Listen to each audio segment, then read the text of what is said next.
Right, good afternoon, everybody. I think afternoon. In my time zone, it's quite late. I have one watch for each time zone to try and keep track of things. But yeah, I'm very happy to be here. I've presented at a few conferences, various places all over the world, but this is my first DEF CON ever, so I'm really, really excited to be here. And yeah, really happy to have such a big turnout, so thank you everyone for coming along. And what I'll be talking about today is stuff that really excites me and stuff that I'm really passionate about. And what I hope is that you guys will see that it's cool and you guys will get excited too, and maybe we can collaborate and come up with some ideas together because, all of you guys put together are much, much smarter than me. So perhaps I can start off with some ideas and we can take it somewhere else together. So today's talk, practical aerial hacking and surveillance. And yeah, I'm Glenn. Now, this is a story of one flyaway, 2 broken rotor arms, 3 cut fingers, which have since healed, and 12,000 lines of code. I couldn't find enough iterations to go from 3 to 12,000, so I skipped a few there. But just to tell you a little bit about myself, my name's Glenn. My lucky number is 11. If you do the whole Twitter thing, you can bug me on Twitter. I'm originally from Zimbabwe, a small landlocked country in southern Africa. Has anyone heard of Zimbabwe?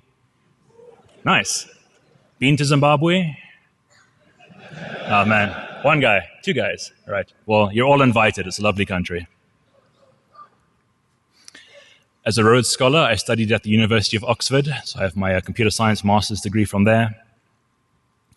And I currently work at a small penetration testing company called SENSEPOST. Our main office is in South Africa.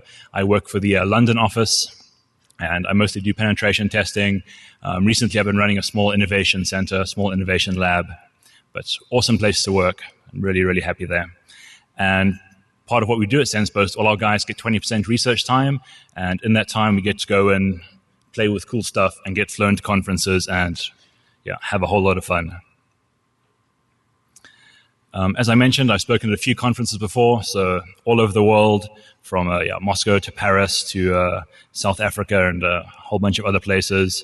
I'm occasionally on the news, but enough about me.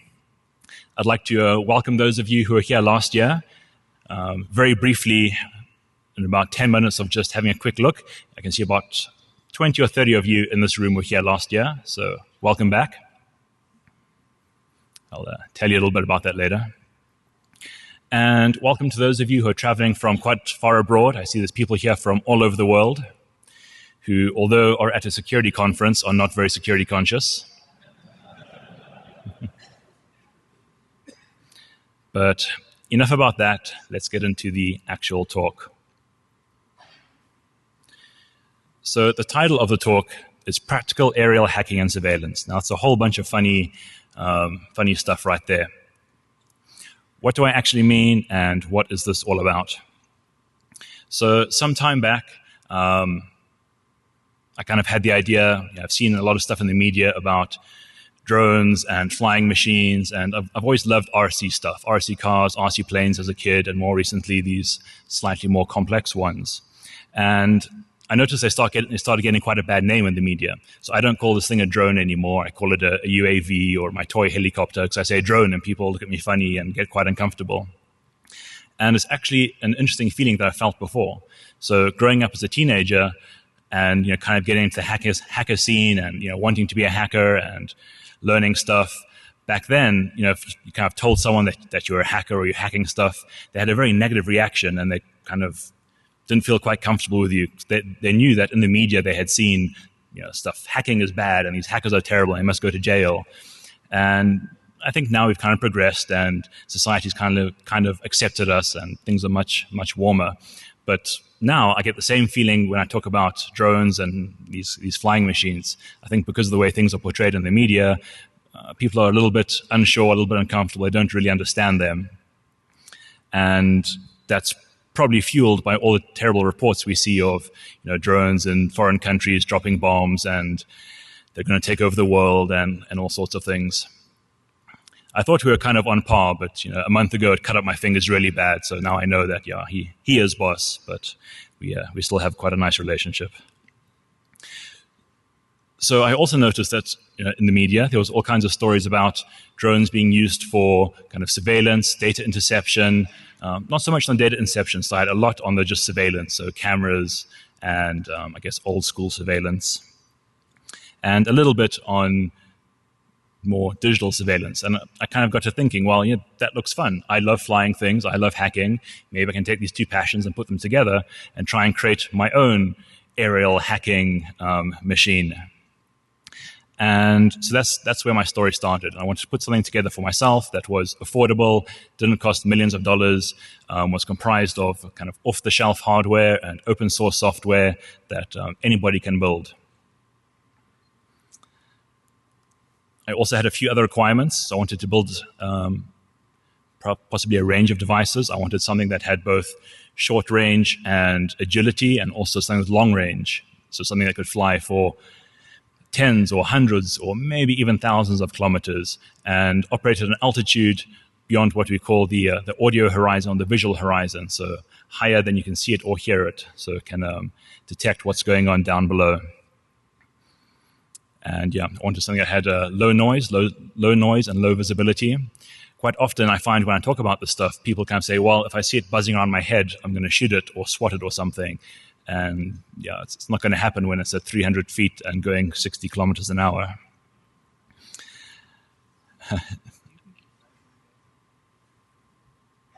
Sorry. So I talk a lot, and the slides, that's still the right slide, don't worry. I don't like having lots of text. It distracts you guys. You don't pay attention. I like to tell stories, so watch me. Don't worry about that. I also wanted to have a range of sensors. So both kind of standard sensors like video and telemetry, which is fairly standard for these flying machines, but then also couple that with a degree of stuff that I'm good at, so hacking and data interception and those kinds of things. I also wanted to have a degree of autonomous flight. So not just a radio controller and kind of buzzing around the room here. I wanted to be able to fly for a very long way and for it to be able to fly itself there and fly back. And if anything goes wrong, it should be able to fly itself home. So those are the ideas that I kind of put together.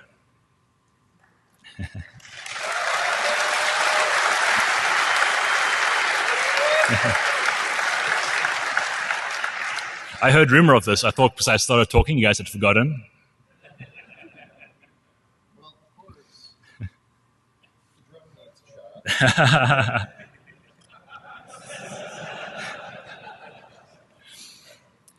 At the London hack space where I fly a lot, we have an expression, don't drink and drone.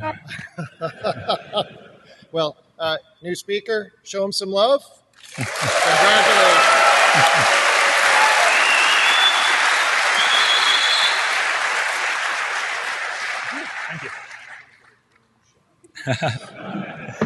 He's watching you too. Drone, you need to cut down.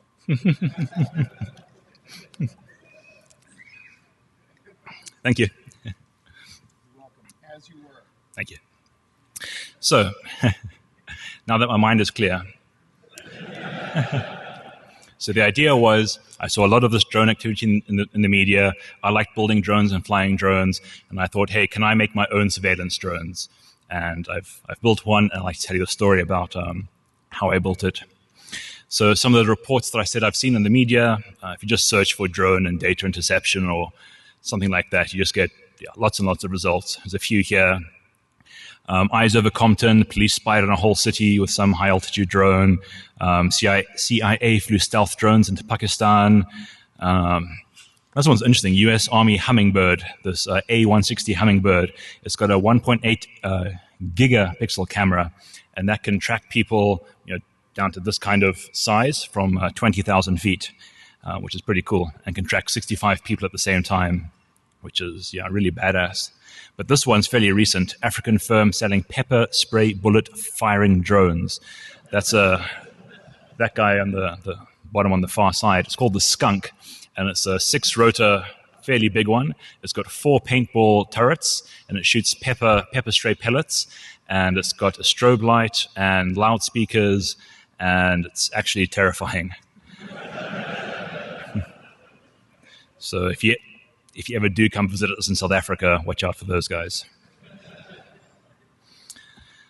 Now, one thing I'm trying to be vigilant of, and if you guys know a guy called Haroon Meer, that's him not in the armor, and excellent security researcher, and he had this a talk about pen testing, or talk about InfoSec, and he kind of warned the security industry not to be containers, as he called them. So don't just entertain the crowd, actually do some interesting, proper research. And I'm hoping today maybe I can do both. Entertain you guys and have some interesting research, or at least a few interesting stories. At least on the note of the drone stuff, I've seen a whole bunch of stories in the media where you take an existing hack, some duct tape, and you kind of strap it to an off-the-shelf drone and then portray it as something terrifying and new and interesting. But it's I'm a bit suspicious of those types of stories. So hopefully I'm not doing that, but up to you guys to judge me. Okay, so an overview of my aerial hacking and surveilling unit. So there are 4 considerations that I went through when building this thing. So 1, I needed an aerial platform. So some kind of flying machine, unrelated to kind of the snooping and data interception, just something to carry the tech around. And there's a few considerations when deciding what kind of solution is best for you. The next point, a degree of ground control / automation. So how do you fly the thing? Do you use a controller like this, or do you fly it from your iPhone, or is it fully autonomous, or something else perhaps? So how does the damn thing fly? And then, of course, the interesting part, the payload. So the hacking, surveilling payload. So what form factor should it be? Like big, small, how is it powered? What software is it running? And how does it do its thing? And then finally, a degree of a methodology. So how do you get this thing to do its business? Are they just silly contrived examples, or can this stuff actually be used practically? That's why I've got the word practical in the talk. So I really want this stuff to not just be stunt hacking, but something actually useful. So we'll have a look at the methodology and a few use cases that I think are quite interesting. And I'm sure between us, there's a whole bunch of you here. You can probably come up with a few interesting use cases yourself. Okay, so first point, the aerial platform, the actual flying machine. So it's at least 4 considerations, probably a few more, but 4 serious ones. So first decision, do you want to use multi-rotor or fixed wing? So multi-rotor just means lots of propellers. Essentially, 3 is kind of the minimum. So 3, 4, 5, up to 8. You can get some octocopter, so 8 propellers. And sometimes you have top and bottom. So 1 motor up, 1 motor down, and then you have 16. Those things are gargantuan. The considerations you need to make are you lifting very heavy stuff? What is your flight time that is required? What's the actual size of the copter? So the really big ones with like 16 rotors or something, that's great if you need to carry, a barrel of beer or something, which actually is a very good business idea. We tried it in South Africa, but got shot down. Luckily, double quotes. So for our purposes, this kind of size is sufficient for carrying the payload. And I've got a much smaller one, but that first poster you saw, the flyaway, I just finished building it for the conference. I tested it on London, my first flight after a month of building it just for you guys, and it flew away. Clearly didn't want to come. But if you know guys in London and they find a small quadcopter, please bring it back to me. But this kind of size is pretty good. It can carry about 300-gram payload, and we'll see in a little bit that that's perfectly sufficient. But in terms of distance, we may need a fixed wing, and we'll see on the next slide a little bit more about that. The flight controller, that's the brains. So these quadcopter drone things, they have what's called a flight controller. It's just the brains. It's that little unit on top. This one, and so this one is Arduino based and has all kinds of interesting functions. The kind of base for a flight controller is that it has some degree of orientation. So they have different ones have different properties, but at least maybe a gyroscope, a barometer, so knows how high it is, accelerometers, those kinds of sensors, just so knows its orientation. It actually makes them incredibly easy to fly.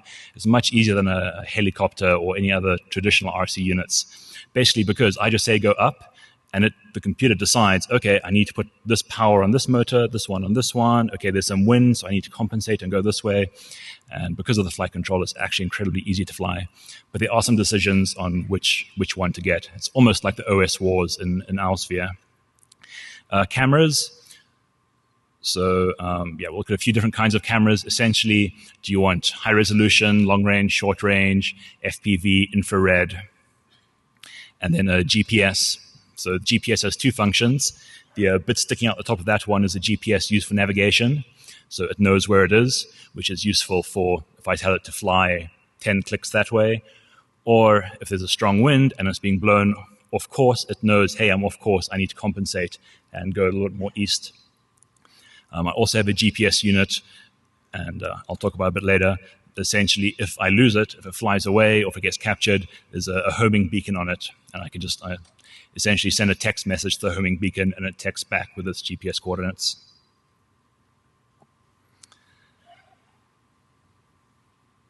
So in this picture here, winged versus multi-rotor, I have an example of a winged unit on the side here.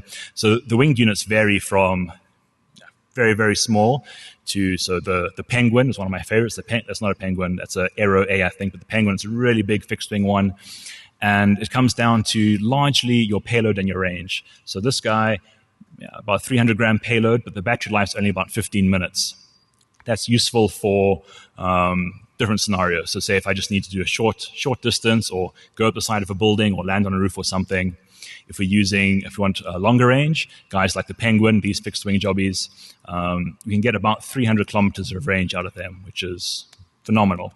So you can effectively scour, an entire country, or at least across a few states, or a few borders.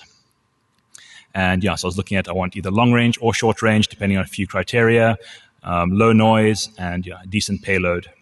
In the end, I kind of realized this is a good form factor. So 4-rotor, about, I think it's a 40 centimeter diameter, and then also a bigger fixed wing plane, which I couldn't bring here because it's really big, but for longer range missions.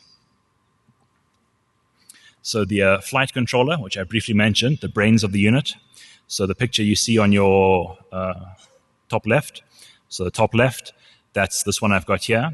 That's made by a company called 3D Robotics. It's called the Arducopter or the APM.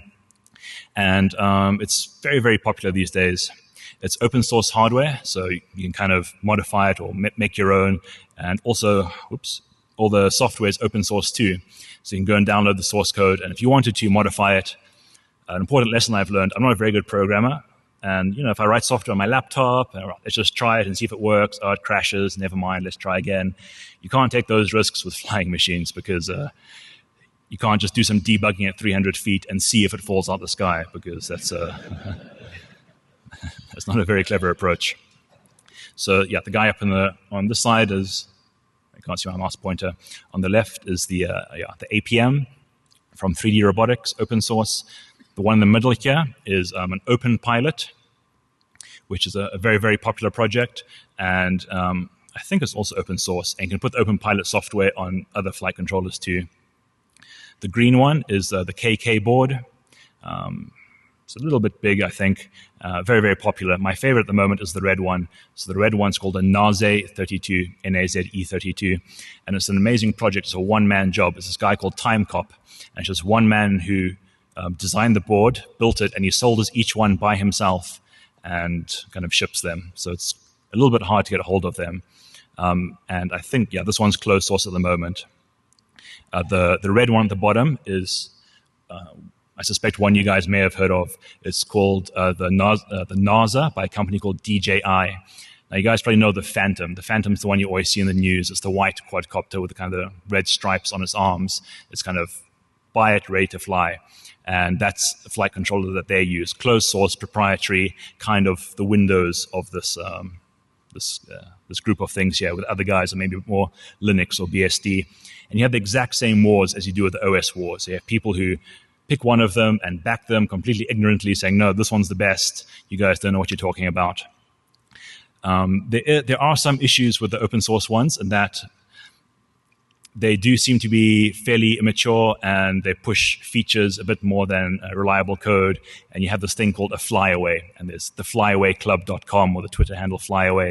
And it's basically when one of these boards locks up, and typically just the last pattern it had, so go left, it'll just go left forever, which is horrible, as I know first experience now. Has anyone ever had to fly away?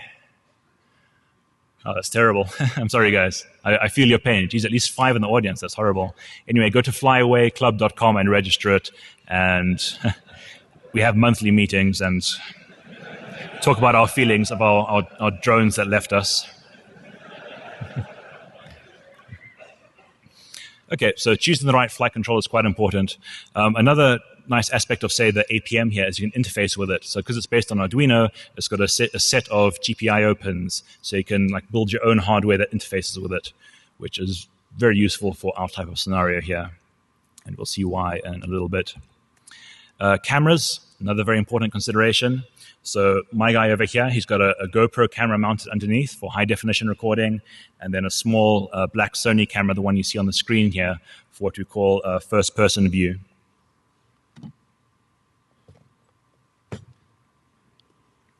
And essentially what that means is you get a live video feed from the machine as it flies, which is amazing. So you wear these goggles, and the image you see on the bottom right is the image that you see through the goggles. And yeah, these things are awesome. They have a small camera on the front too, so you can get a view from your face if you want to get some orientation or avoid walking into a tree. But very useful for long-range flights. So as soon as you go beyond line of sight, yeah, very useful to know where you are, where you're going. Also, as you can see, it's got an on-screen display. So you've got your compass heading, your altitude, your airspeed, a pointer pointing towards home if you get lost. So yeah, very, very useful feature. Slightly more advanced cameras, so these two ones here, the golden eye, the red one, slightly more sophisticated camera. For this one, it wouldn't fit on this unit. This goes on the fixed wing, the big one. Now this gives you much better resolution from a higher altitude. So this camera you would use for kind of 300-meter altitude to be able to see kind of things this big on the floor. Bit expensive, very nice piece of kit. The one next to it is an infrared camera. So depending on the images you want to create, if you can have, if you're flying at night, I guess, so you have a nice detailed camera, an infrared camera, can combine those things together to, get a nice lock on your target. GPS, so as I mentioned, the thing on the flag at the top, that's a GPS used for flight. So the device knows where it is, and it's actually, I just push up and it goes up. You can have a hurricane blowing, and it'll just keep itself in that position because it keeps a lock on the GPS, and the flight controller adjusts the motors to make sure it stays on the exact target. But you also use the GPS for setting flight paths, waypoints. And we'll see some waypoint software in a minute. But essentially, you can set a series of waypoints. The other GPS device on the left, so that's called a MyLi-Fi. Fly it, lose it, find it, and it's just a kind of self-enclosed GPS device with a SIM card. And if I lose the thing, if it flies away, you just interact with that device, and it'll send you the GPS coordinates. When I lost mine, I did have this device, but it was in my pocket, which wasn't very useful. Hindsight is a cruel, cruel thing. Some other considerations, so the battery, the one I'm running here, it's 5,000 milliamp hours. It's basically a recipe of power versus weight. So you get a bigger battery, it's heavier, it needs more power to lift it. There are some very clever maths that you can do, and there's some websites that will do the maths for you, and you kind of put in your motor specs, your props, and the battery, and it'll calculate the optimal battery to have. Essentially, they're not great. So this is about 15 minutes of flight time. If I spent a lot of money, I could get a battery that would maybe get me 45 minutes, but still the multi-rotors are fairly low-ish flight time compared to the fixed wings. The fixed wings, a few hours of flight time. The ESCs, those are electronic speed controllers. Those just control the motors. And then actual motors and propellers. You look at the metrics, like essentially kind of how fast they spin, and the metric is how much torque, how much lift, like what's the payload it can lift. Do you want to lift heavy stuff, or do you want to go quickly?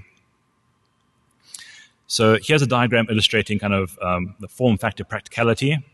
So the one on the bottom left, that's the Phantom, which most enthusiasts have and the media are terrified of, and they think they're very fancy, but those are really toys. It's a very low barrier to entry, and for our purposes, not that practical. You can't fly beyond line of sight too easily. not much payload. The cameras aren't so fancy. It's closed source flight controllers. They can't expand on it too much. The one over here, it's not a specific model, but it's the idea of the APMs and the open pilots and custom frames and custom props and the ability to kind of expand and add to it. And then a small fixed wing, so kind of a foam fixed wing one here, a little bit longer range, maybe a bit more payload. And then the Penguin up here, which is quite a big craft, and nice payload, long range, really good for surveillance. Some other considerations, so ground control, automation, so how do you fly the thing? So the radio here, with this big antenna, which makes TSA feel very uncomfortable. Note to self, take it off next time. So this is a fairly standard radio. I've upgraded it with this big transmitter. So it's a 1 watt transmitter. So it's got about 6 kilometers range. Depending which country you're in, it might be illegal, so you can scale it down to 100 milliwatts.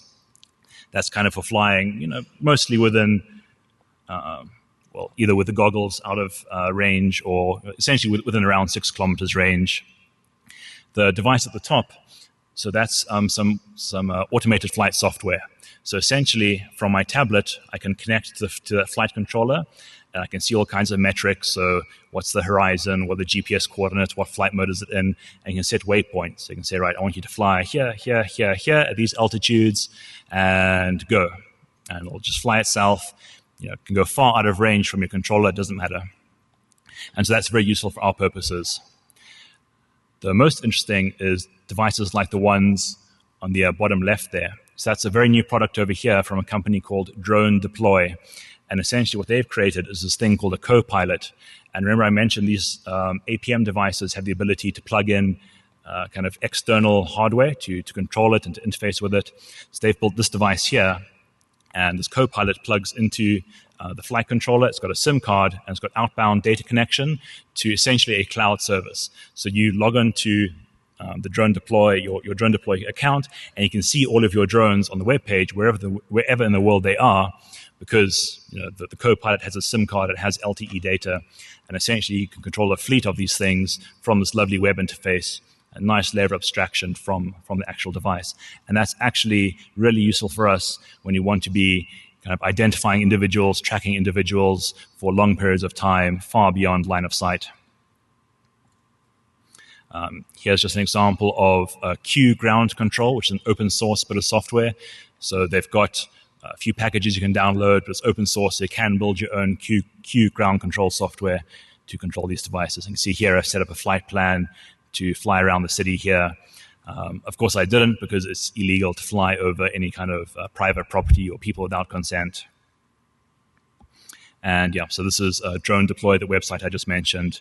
Definitely check these guys out. They're working on some very cool tech, and the ability to control lots and lots and lots of these drones from a web interface, kind of in the cloud, from your phone. Very, very powerful. Okay, so we have the flying machine. We have the ability for it to fly, either controlling it or completely autonomous, long range. And we also have that kind of Drone Deploy bit of kit that it can tell the drone where to fly based on some other information. So that's where the payload comes in.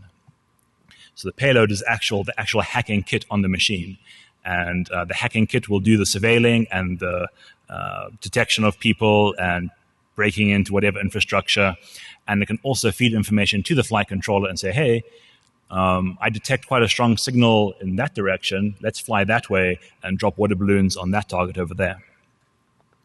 And as you can probably guess, or you may have seen me speak before, so I've developed some software called Snoopy. That's why Snoopy's flying the plane there. And so Snoopy is some software I've been developing for the last couple of years. It's all open source. You can see it on GitHub there.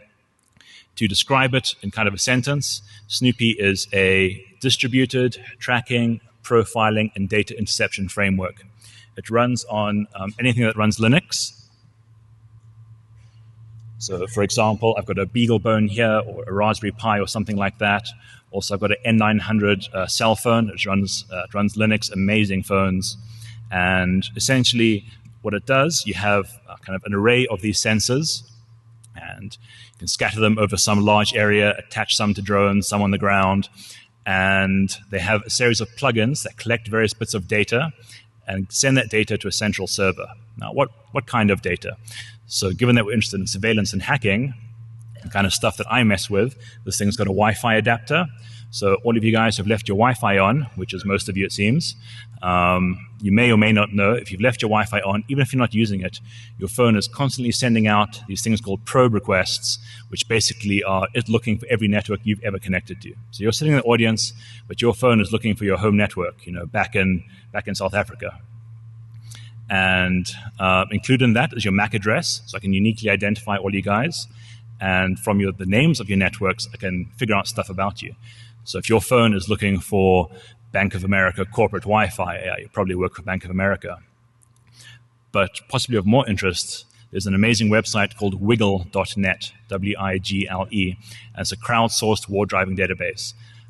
It spawned from DEF CON about 12 years ago. I'm not sure if any of the guys are here, but I'd love to meet them, buy them a beer, and you guys should go and contribute to their project. But essentially it allows you to convert a network name like Verizon 12345 to GPS coordinates.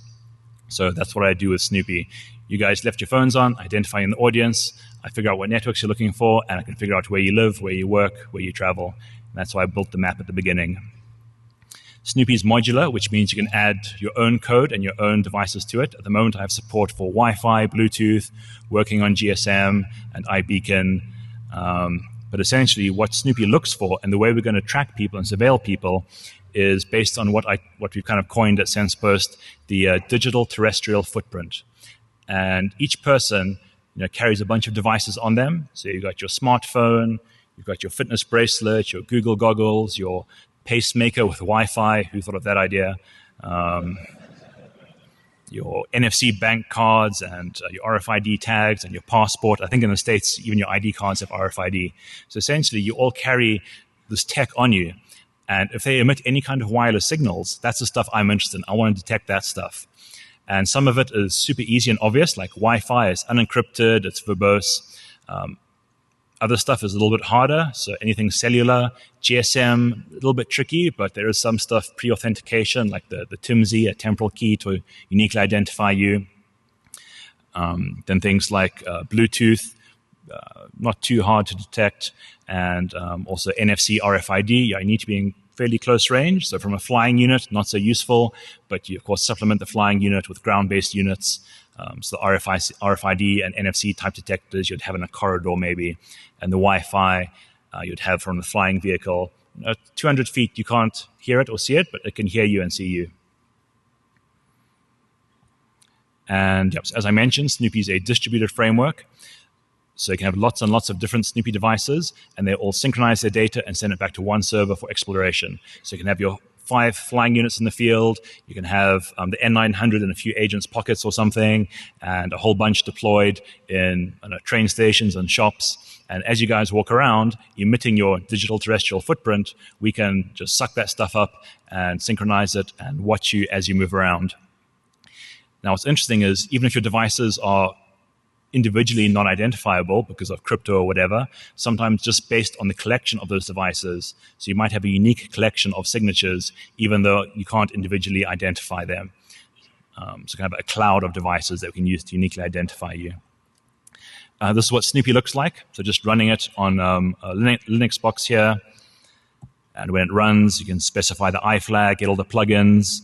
So you've got interesting stuff, so like Bluetooth, Wi-Fi. On the Wi-Fi side, we do cool stuff like, so have you guys ever heard of Fire Sheep? Yeah, Fire Sheep. So that's kind of defunct. So I built Fire Lamb, which is its little brother. And essentially, with the Wi-Fi plugin, it also sniffs any network traffic for cookies and passwords and that kind of thing.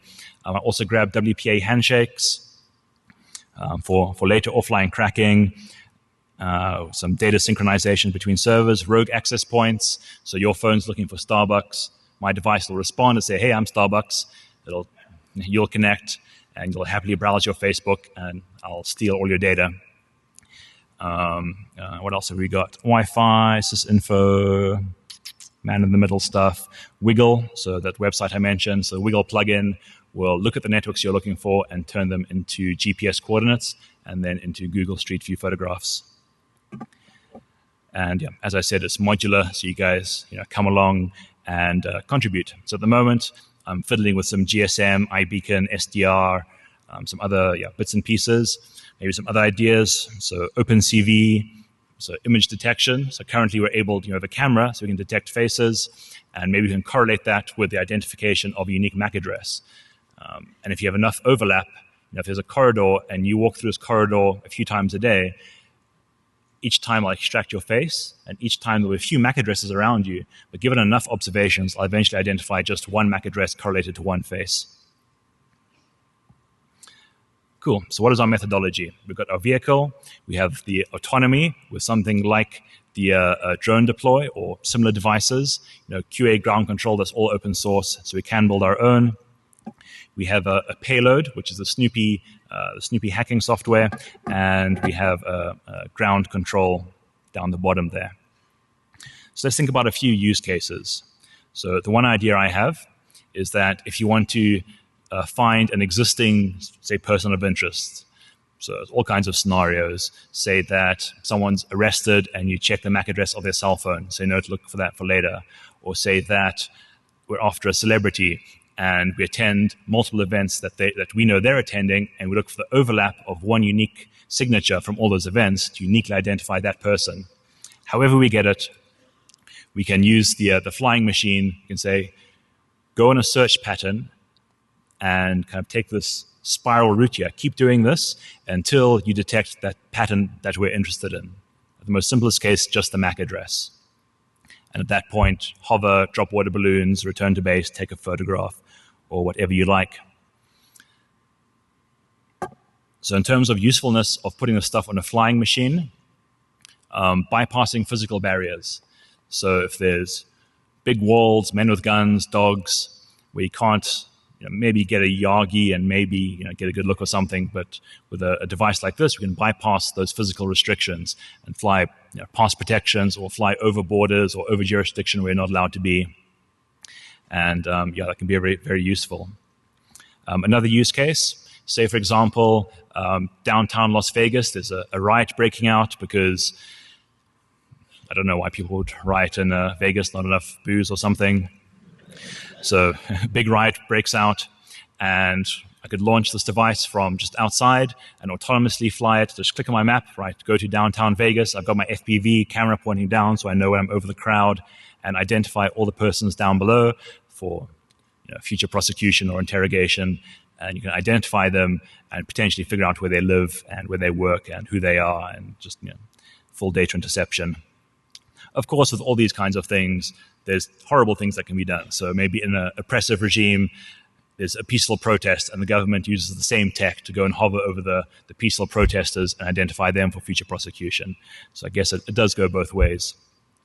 But from this little discussion here, another really useful idea is that if you want to scour an entire city, so if you want to fly over cover the whole of Las Vegas, it's fairly trivial to put in a kind of a grid pattern, and because it's got a GPS device, you have a correlation between the position and the devices detected down below. It's kind of like the Wiggle database, so it's almost like war driving, but for client devices. So you can identify people down below very, very quickly, much faster than a ground-based unit. A term that I'd like to coin, deauthentication bombs. So we can fly over an area and drop deauthentication bombs. What that means is just emitting deauthentication packets, which will force devices to disassociate from their wireless networks. Why? Well, then they reassociate and we capture their WPA handshake for later cracking. So you can just scour, go on a nice grid pattern of an entire city, just dropping these deauth bombs, grabbing all the WPA handshakes. It syncs the data in real time back to our servers, where we're kind of in real time, cracking them as we go along. So, and all of that's already in Snoopy. So if you download it, you can play with it at the conference today, but you shouldn't. But it's it's there. Okay, I've got a quick video to show you, demonstration. Let's see if it works. Because the demo guards were a little bit cruel when I was setting up, and you guys couldn't see my screen at first. And you can't see that. Maybe if I drag it over here or over here. Okay, so this is a video demonstration of some Snoopy data that I've collected. And this is the interface that you browse from data collected from the drone and from ground-based units. It's called Multigo, and it's just a visualization tool to explore the data.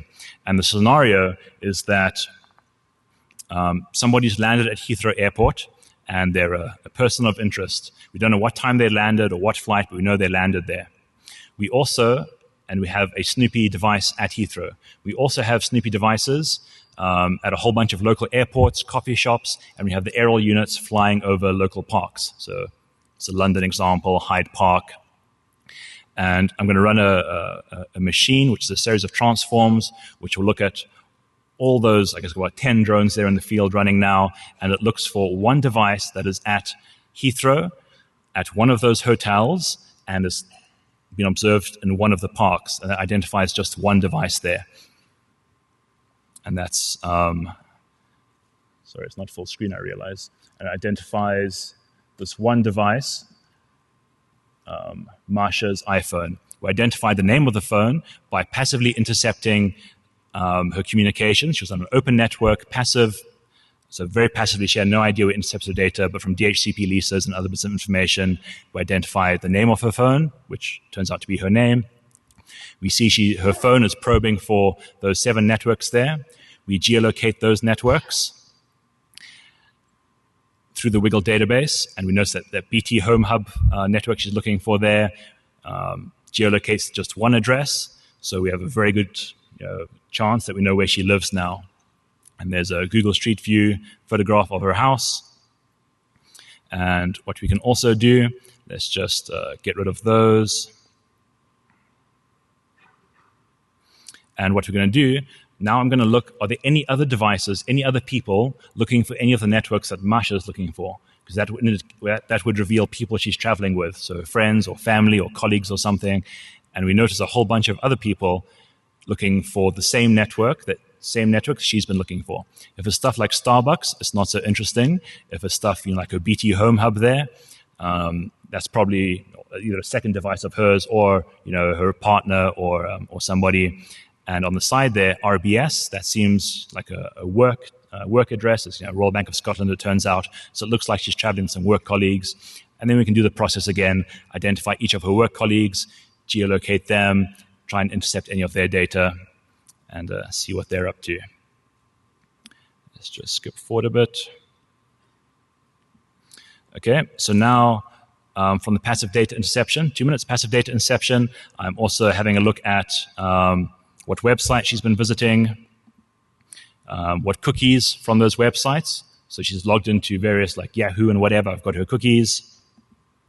And my favorite,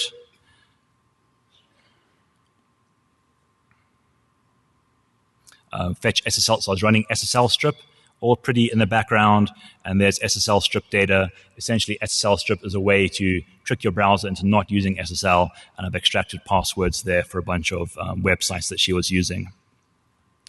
Now, a lot of this stuff isn't new. What is new is bringing that tech together, and bring it together in a nice visual framework, and one in which you can use lots and lots of data very easily, very quickly. Snoopy has some friends. This kind of data interception is being actively done in retail. So when you go to shopping malls, military, these guys like Netline and Verint, they sell packages like this. Snoopy's the only one that's open source and free. Here's a drone survival guide for you guys for later, so you know how to survive the apocalypse. The good, so I've got about a minute left. I don't want you guys to think that drones are bad and evil and we should ban them. They have a lot of good functions too. I'm just a hacker, so I've kind of had some hackery ideas. But there's far more good, I think. The life rings there, that's a drone, I think somewhere in the Middle East. Essentially, if someone's drowning, it flies out and drops them. Agriculture, inspecting pipelines, providing internet. Very briefly, site launch. So we're starting a commercial service around this. If you guys are interested, there'll be a free option as well. It's called Shadow Darkly. Watch our blog for the site launch. Essentially, you can build your own drone or buy one from us, or just the sensor, rather just the sensor device, and it'll synchronize data to our servers, allow you to explore it in the web interface. It's a free option or a paid-for option. It's the first time I've ever tried to commercialize something, so I'm hoping it kind of goes well. I'm going to give away one Snoopy sensor to a lucky audience member. I want you, there's so many of you, it's a bit hard to run a competition. I want you guys to tweet this hashtag, and I'll write a program to automatically pick one at random this evening. And yeah, whoever it picks, I will post a Snoopy sensor device. So sensor device like this, set up, ready to go, so you can surveil, track, intercept, and all of that. Here's a paper I've written, Digital Terrestrial Tracking, the Future of Surveillance. I think it should be on your CDs, your conference CDs, and this evening I'll put it on the SensePost blog too. Final point, my colleagues are giving a talk tomorrow at 4 p.m. entitled Mana from Heaven, and they're looking at improving rogue AP attacks. And that's all. Thank you very much.